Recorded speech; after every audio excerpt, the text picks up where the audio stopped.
Welcome back to Human Powered. I'm Jen Rubin, and I'm here with Jessica Becker. The two of us used to work for Wisconsin Humanities, and we were involved with the production of the first two seasons of Human Powered. And now we're here talking to people around the state of Wisconsin that are doing important public humanities work. So we're excited to talk to Mercedes Falk this week. She was, for a short period of time, one of the fellows with our Wisconsin Humanities Community Powered project, and we really want to talk about what she was trying to do with that project and just more about the work that she does. Excellent. Glad to be here. Thanks for having me. Yeah, hi Mercedes. Would you like to introduce yourself? Tell us how you explain who you are and what you do. Yes, for sure. So, my name is Mercedes Falk. I originally grew up in the Milwaukee area. And when I was in my early 20s, I got involved in community supported agriculture. And I worked on a small farm outside of the city in Belgium and just really fell in love with growing food. And I want to know more about it. And so when I decided I was a teacher in the city for 7 years, and when I decided that I really just wanted to work more with food, I left my job and got involved with community gardens and working in restaurants in the city. And as I explored that more, I just decided that I wanted to work on a farm full time.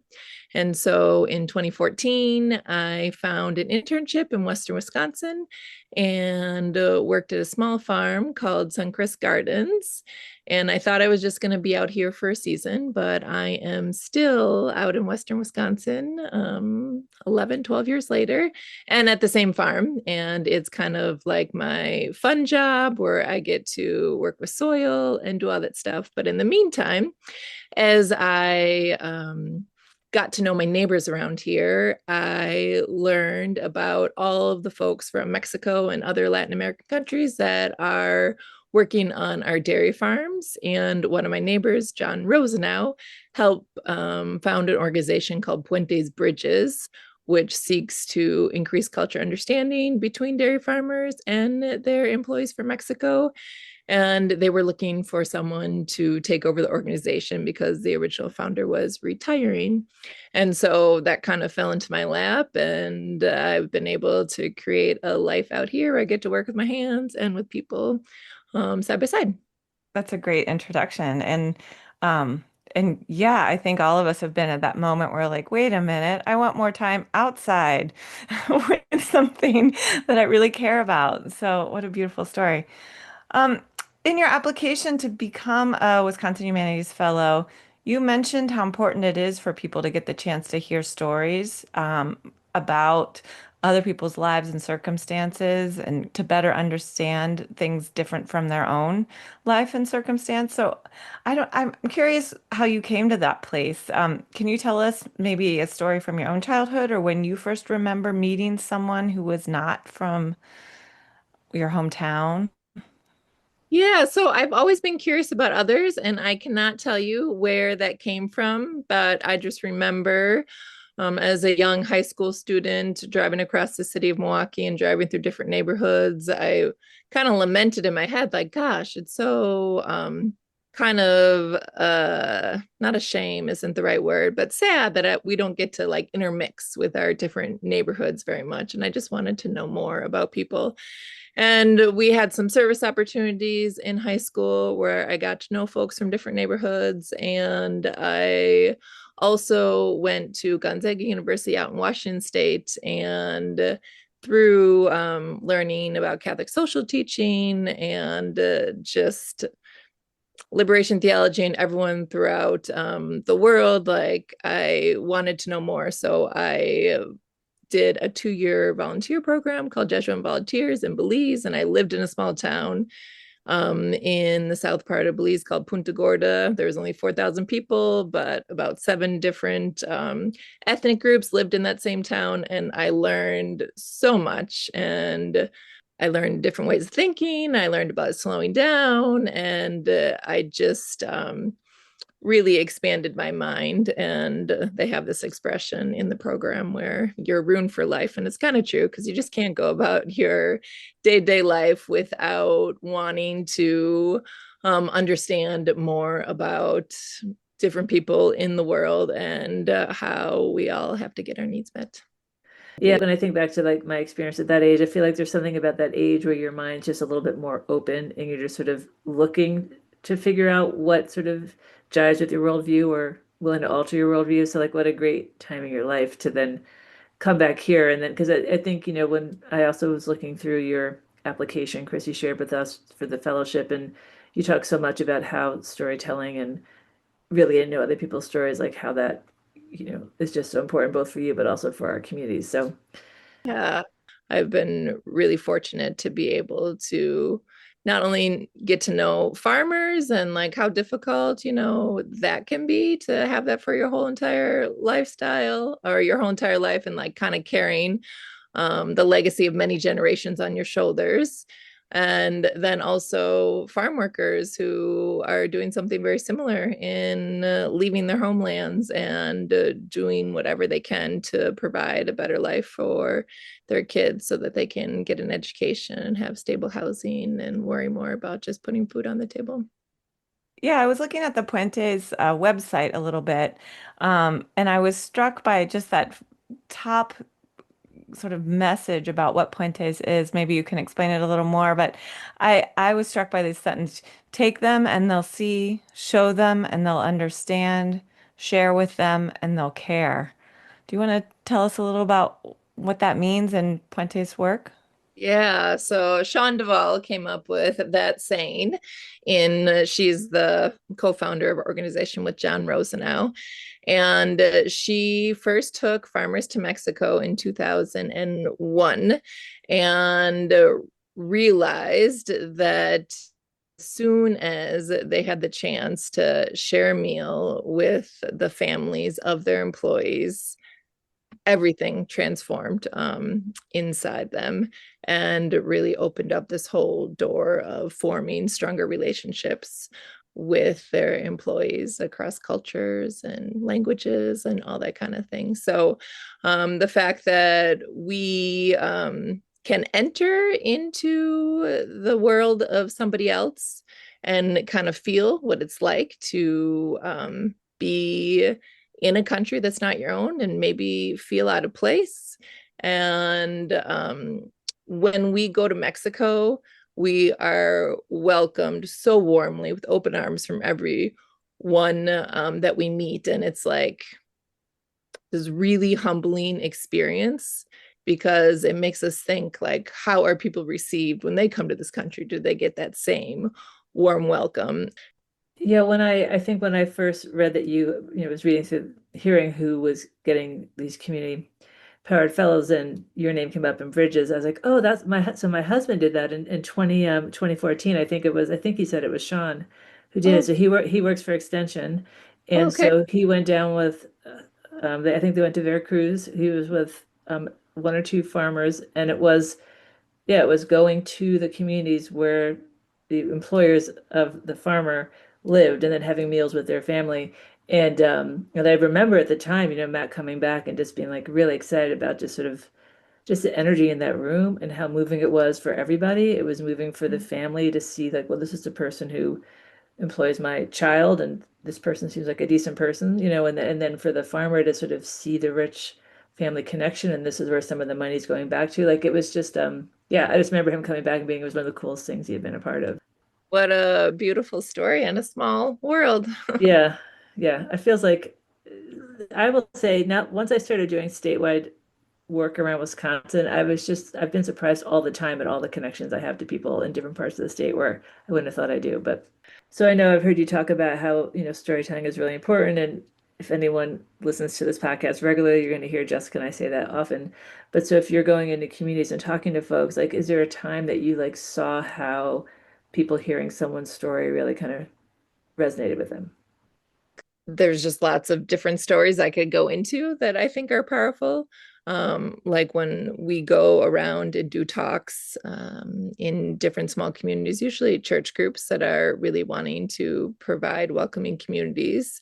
And Roberto comes along and shares his story of his childhood, of how when there was like 9 of them in the house and they had like lost part of their roof, or it was in the middle of construction. So they had like a plastic tarp over the roof. And he thought it was really cool because he was able to look at the stars at night with his siblings, and he was the oldest.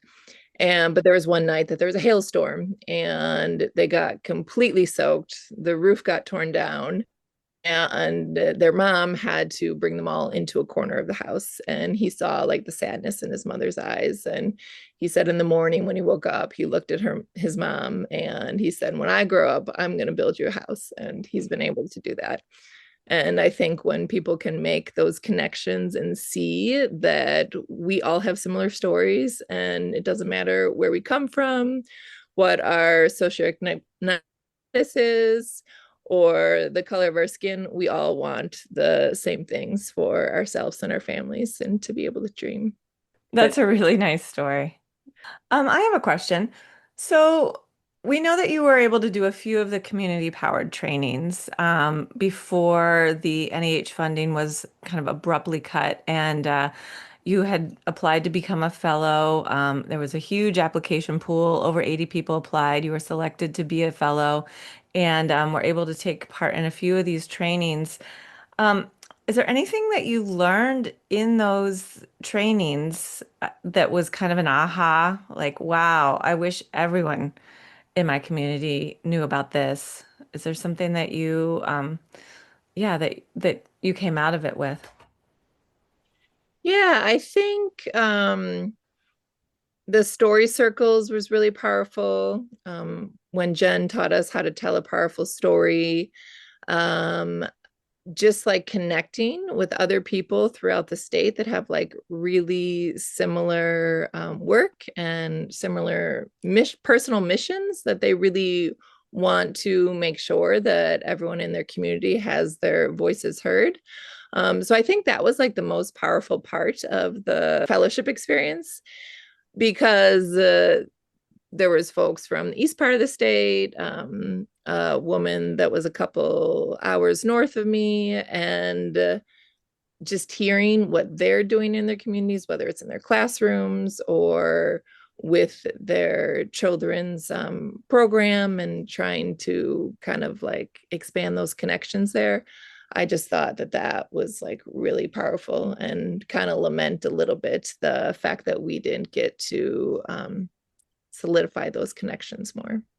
Yeah, I think that's a valuable point. And one of the things that, Jessica and I have been interested in exploring a little bit is, what exactly is lost when there isn't funding for public humanities work. And so there's a value to be with peers doing similar kind of work, but different around the state, and to support each other and to be a cohort or be, peer support or whatever. And so that stuff isn't easy to come by because we're all so busy in our lives. And so there is like a value to that, right? And so just thinking about the opportunity that was lost there. I know Chrissy, who, ran this cohort, was pretty devastated because like you guys were like a particularly amazing group of people. And she was hoping to have a chance to learn more directly from you all too. Yeah. Yeah. Chrissy really was a great unifier.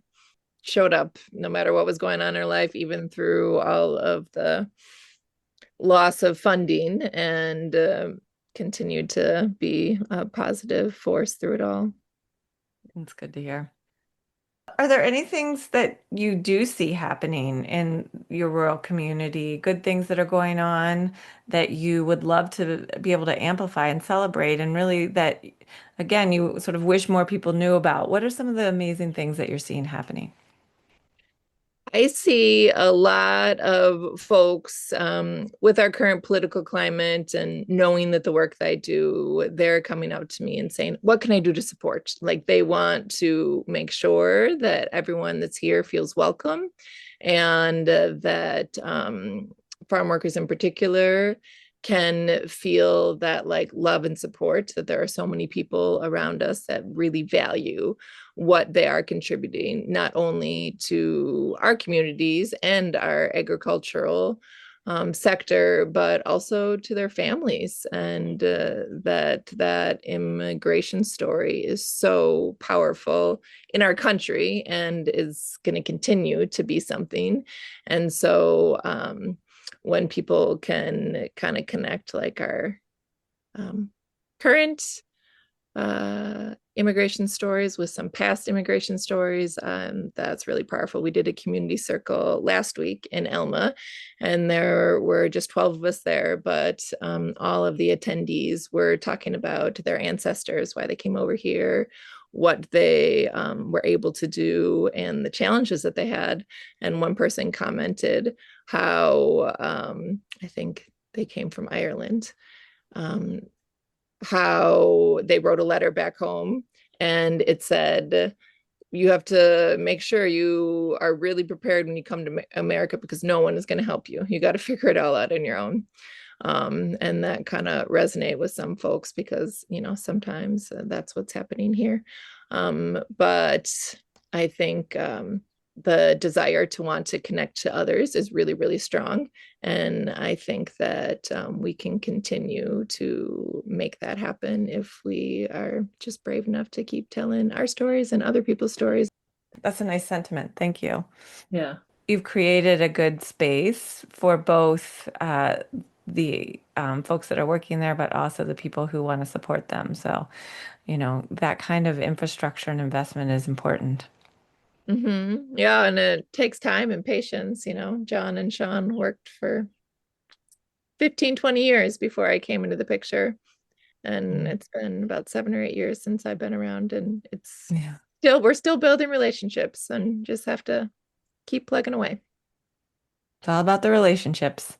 Speaking of, we're glad to have you in our circle, and so glad that you stepped forward to become a fellow, and we're sure there's more to come with all that you're doing. So thank you for moving forward with the work, despite the funding cuts to the Community Powered program. But thanks for being with us today.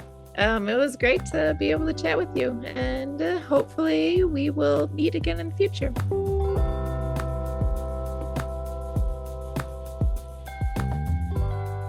Wow, that was a really interesting conversation. And I'm struck by what she said when I asked what's going on in communities right now. And her response was, well, people are coming to them and asking, how can we help? And that obviously we're talking, it's summer 2025, and what's happening in this country is that immigrants are scared, and for good reason. Yeah, I always keep a notepad and a pen next to myself when I'm listening to anything. So I actually wrote that down and underlined it because it's easy to think none of that's happening, right? Because the news is so loud and so scary, and that there are people doing this really critical work on a local level, which is where it has to happen. And so to just be aware of that is happening. I hate to say encouraged about anything because this is not an encouraging moment we're in, but to know that the folks that are doing this hard work are having an impact on the local level, and that how much that sort of reverberates out, remains to be seen. Well, I will use the word encouraged specifically about how impactful humanities work can be. And so what's encouraging is to hear a real example of how learning through real relationship can shift a whole community. Right, because I think if you're willing to actually open your mind, it's one thing what you read on the paper, but then you see something different with your eyes in your own community, and you're like, oh well, maybe that's what's right. So yeah, so they're definitely doing really the critical work on the local level.